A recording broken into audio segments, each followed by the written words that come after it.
बच्चों हम पढ़ रहे हैं क्लास 11 मैथमेटिक्स का चैप्टर नंबर 5 सम्मिश्र संख्याएं, जिसके भाग 3 तक के वीडियोस हमने पढ़ लिए। बच्चों अब तक हमने प्रश्नों को a प्लस आयोटा की b की फॉर्म में कन्वर्ट करना भी सीख लिया। जस्ट लास्ट वाले वीडियो में तुम्हारी एनसीईआरटी की बुक के कुछ एग्जांपल्स भी अपन ने किए, आपका कॉन्फिडेंस बढ़ गया होगा। अब बच्चों अपन चलते हैं तुम्हारी प्रश्नमाला स्टार्ट करने से पहले एक छोटा सा टॉपिक और, जिसका यूज आपकी प्रश्नमाला 5.1 में बेहतरीन तरीके से होने वाला है। सम्मिश्र संख्या का मापांक व संयुग्मी, मॉड्यूलस और कॉन्जुगेट, दोनों के बारे में मैं तुम्हें डिटेल से समझाता हूँ। एक बार थ्योरी पढ़ लो बच्चों फटाफट से। यदि z बराबर a प्लस आयोटा भी एक सम्मिश्र संख्या है, ठीक है, तो उसको इसका मापांक होता है ना, उसको इस तरह शो करता है, मॉड्यूलस। मॉड्यूलस है ना, मॉड्यूलस के बारे में जानते हो, मोड एक्स हमने पढ़ा था। तो मापांक को बच्चों किससे शो करते हैं? मॉड्यूलस ऑफ z से, जो एक ऋणात्मक वास्तविक संख्या द्वारा प्रदर्शित किया जाता है। मोड z का मतलब होता है root a square plus B square. Mod z का फॉर्मूला क्या होगा? Under root a square plus B square. z का संयुग्मी को बच्चों z के ऊपर छोटा सा बार लगा दो, ये इससे हम शो करते हैं।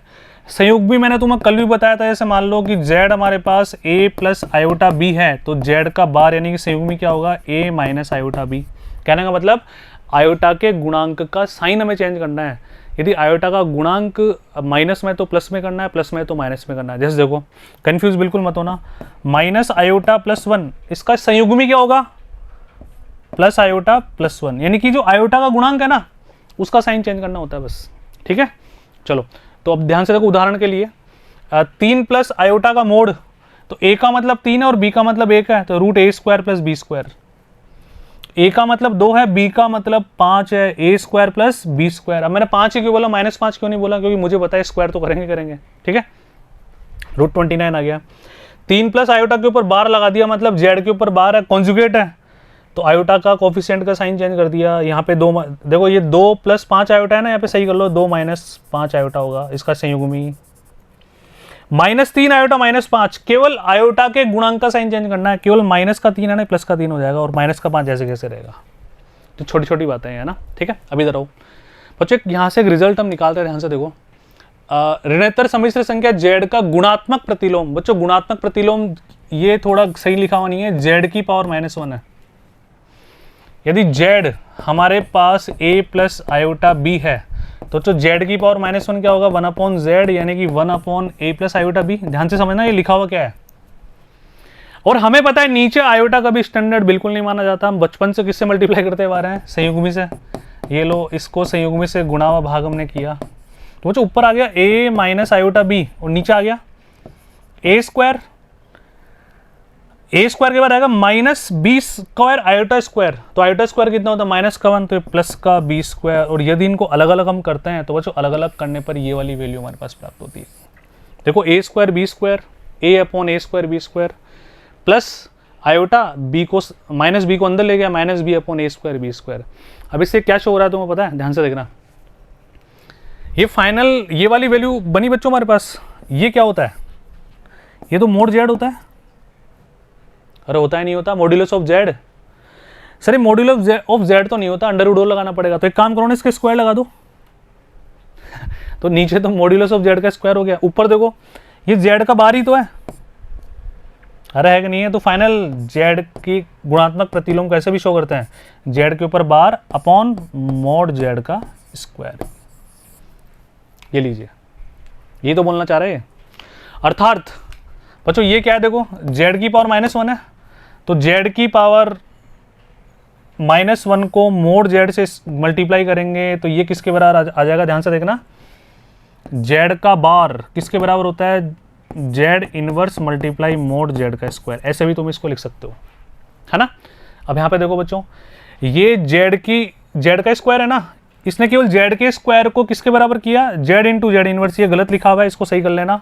इस तरह से इक्वेशन बनेगी अपॉन में 1 लगा के, चाहे क्रॉस मल्टीप्लाई करके यूं बराबर लिख लो, चाहे ऐसे लिख लो, चाहे ऐसे लिख लो, कोई फर्क वाली बात नहीं है। तो बात समझ में आई सभी के? बहुत आसान है। तो z इनवर्स, z का गुणात्मक प्रतिलोम क्या होगा? z के ऊपर बार बटा मोड z का स्क्वायर। कैसे होगा मैंने तुम्हें पूरा करके बता दिया। आगे बढ़ो बच्चों, कुछ फॉर्मूले हैं जो तुम नोट डाउन कर लेना, ठीक है। कुछ बेसिक बातें, इनको तुम प्रूफ करके भी देख सकते हो। कोई भी दो सम्मिश्र संख्या लो, न्यूमेरिकल डेटा वाली, z1 z2 दोनों को मल्टीप्लाई करो, उसका फिर मोड निकालो, फिर अलग अलग मोड निकाल के मल्टीप्लाई करो, दोनों बातें बराबर आ रही होगी। तो ये तो तुम खुद कर लोगे ना घर पे, बहुत आसान बातें, नोट डाउन कर लेना।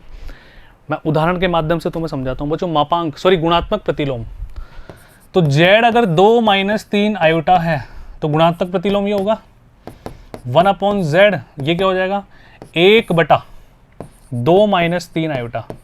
किससे मल्टीप्लाई करें, 2 + 3 आयोटा से मल्टीप्लाई, 2 + 3 आयोटा से डिवाइड, ऊपर आ गया 2 + 3 आयोटा, ऐसे कैसे, नीचे बच्चों a² - b² बच्चों, ऊपर आ गया 2 + 3 आयोटा, नीचे आ गया 4 - 9 आयोटा स्क्वायर, यानी कि 2 + 3 आयोटा, नीचे आयोटा स्क्वायर माइनस का 1 होगा तो 9 × 4 = 13, तो फाइनल आंसर आ गया 2/13 प्लस आयोटा 3/13। ये फाइनल हमारा आंसर आ गया गुणात्मक प्रतिलोम इसका। यहाँ तुम डायरेक्ट ही फॉर्मूला भी लगा सकते थे, जो अभी भी थोड़ी देर पहले मैंने तुम बताया। क्या था बच्चों फॉर्मूला, ध्यान है तुम्हारे को? फॉर्मूला था हमारा z का बार बटा मोड z का स्क्वायर। बात तो एक ही है, तो इसका संयुग भी क्या होगा 2 + 3 आयोटा, और मोड z क्या होगा √a² b², तो रूट हट जाएगा तो a² + b², तो घूम फिर के हम वहीं तो पहुंचे 2 + 3 आयोटा बटा 13। दोनों बातें बराबर है, तुम्हारा मन वैसे कर लेना, पर मेरे हिसाब से ये फॉर्मूला वाला ज़्यादा कंफर्टेबल नहीं है। ये जो देसी तरीका है ना संयुग में से गुणा भाग करना, ऐसे करना बच्चों, ज़्यादा मजा आएगा। आगे बढ़ो, ये दोनों तरीके दिए हुए हैं बच्चों, इनको चेक कर लेना, ठीक है। उदाहरण नंबर 6, तो करें स्टार्ट। तो हम क्या करेंगे बच्चों, वही कॉन्जुगेट से मल्टीप्लाई डिवाइड, है ना। आओ, लेकिन यहाँ बोल रहे a + आयोटा b के रूप में व्यक्त करो, गुणात्मक प्रतिलोम बिल्कुल नहीं पूछा, तो इस फॉर्मूले की भी आवश्यकता नहीं है। लेकिन हमें इतना सा पता है बच्चों, दिमाग में फिट कर लो, मैथमेटिक्स में कहीं भी नीचे अंडर रूट आए या आयोटा की फॉर्म में बने तो उसको नीचे से एलिमिनेट करना ही करना होता है, उसको नीचे से हटाना होता है। तो इसको 1 - √2 आयोटा को कॉन्जुगेट से मल्टीप्लाई डिवाइड करेंगे अपन, है ना। तो माइनस है तो बच्चों प्लस 1 + √2 आयोटा से गुणा भी करेंगे, भाग भी करेंगे, तो करें मल्टीप्लाई। ध्यान से देखो बच्चों, पहले 5 को ऊपर 1 + √2 आयोटा से गुणा करो, फिर √2 आयोटा को किससे मल्टीप्लाई करो 1 + √2 आयोटा से मल्टीप्लाई करो। भाई पहले 5 को पकड़ा हमने, फिर √2 आयोटा को पकड़ा, नीचे आ जाओ, नीचे बनेगा बच्चों a² - b², कोई दिक्कत वाली बात ही नहीं है, बहुत आसान है। अब आओ बच्चों मल्टीप्लाई करते हैं, करें 5 × 5 + 5 √2 आयोटा, ठीक है। यहाँ पे कितना आएगा बच्चों, प्लस का √2 आयोटा, √2 को √2 से मल्टीप्लाई करो तो 2 और आयोटा स्क्वायर, कोई दिक्कत वाली बात नहीं है मेरे हिसाब से, ना। नीचे आ जाओ बच्चों, 1 - 2 आयोटा स्क्वायर। अब कैलकुलेशन कर लेते हैं, देखो 5x + 2x यानी कि 5 √2 आयोटा प्लस √2 आयोटा कितना हो गया 6 √2 आयोटा। बच्चों आयोटा स्क्वायर -1 होगा तो माइनस का 2, 5 में से 2 गया तो 3, और ये कितना बचा 5 और 1 6 √2 आयोटा। नीचे आ गया आयोटा स्क्वायर -1 होता है तो प्लस का 1, 1 और 2 3, इसको कैंसिल करोगे तो 1 + 2 √2 आयोटा। ये हमारा फाइनल आंसर आ गया बच्चों। मतलब जो मैंने कॉन्सेप्ट तुमने समझा है, जो कैलकुलेशन हमने की है बच्चों, उससे बाहर कुछ भी क्वेश्चन नहीं जा रहा। बस थोड़ी कैलकुलेशन तुम्हें धैर्य रखते हुए करना है, बिल्कुल संयम के साथ कर लोगे आराम से। बढ़े आगे, उदाहरण नंबर 6, आयोटा की पावर -35। ऐसे तो घने क्वेश्चन कर लिए अपन ने पहले ही, है ना, ये तो बहुत छोटा सा लगेगा तुम्हें। तो इसको हम बच्चों क्या लिखेंगे 1 आयोटा की पावर 35। अब देखेंगे बच्चों 4 के मल्टीपल से कितने ज़्यादा है ना। तो इसको ऐसे लिखो आराम से 1 आयोटा, ये 4 के मल्टीपल से 4 × 32 3 ज़्यादा है।